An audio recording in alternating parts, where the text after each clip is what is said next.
വർഗീയതയ്ക്കും സാമൂഹ്യ ജീർണതയ്ക്കുമെതിരെ അഖിലേന്ത്യാ ജനാധിപത്യ മഹിളാ അസോസിയേഷൻ നാട്ടിക ഏരിയ കമ്മിറ്റി സംഘടിപ്പിച്ച കാൽനട പ്രചരണ ജാഥയ്ക്ക് കയ്പമംഗലം ചളിങ്ങാട് തുടക്കമായി.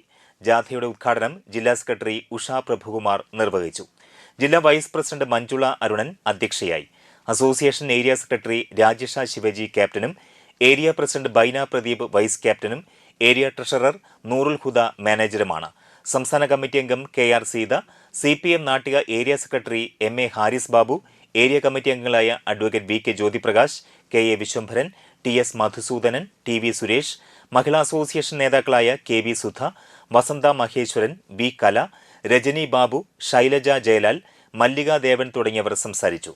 പോരാട്ട സംഘടന എന്നത് സമത്വത്തിന് വേണ്ടി മാത്രമല്ല, ജനാധിപത്യ ആശയങ്ങൾ മുഴുവനും പൊതുസമൂഹത്തിനകത്ത് ഞങ്ങളും അതിന് അവകാശപ്പെട്ടവരാണ്, ഞങ്ങൾക്കും അത് ആവശ്യമുണ്ട് എന്നുറക്കെ പറയാൻ തൊഴിലില്ലായ്മയ്ക്കെതിരെ, അതിക്രമങ്ങൾക്കെതിരെ, അഴിമതിക്കെതിരെ എല്ലാ മേഖലയിലുമുള്ള എല്ലാ വിഭാഗം ആളുകളെയും ബന്ധപ്പെടുന്ന ആശയങ്ങൾക്ക് വേണ്ടി നിരന്തരം പോരാട്ടങ്ങളിൽ നിലനിൽക്കുന്ന സംഘടനയാണ് അഖിലേന്ത്യാ ജനാധിപത്യ മഹിളാ അസോസിയേഷൻ.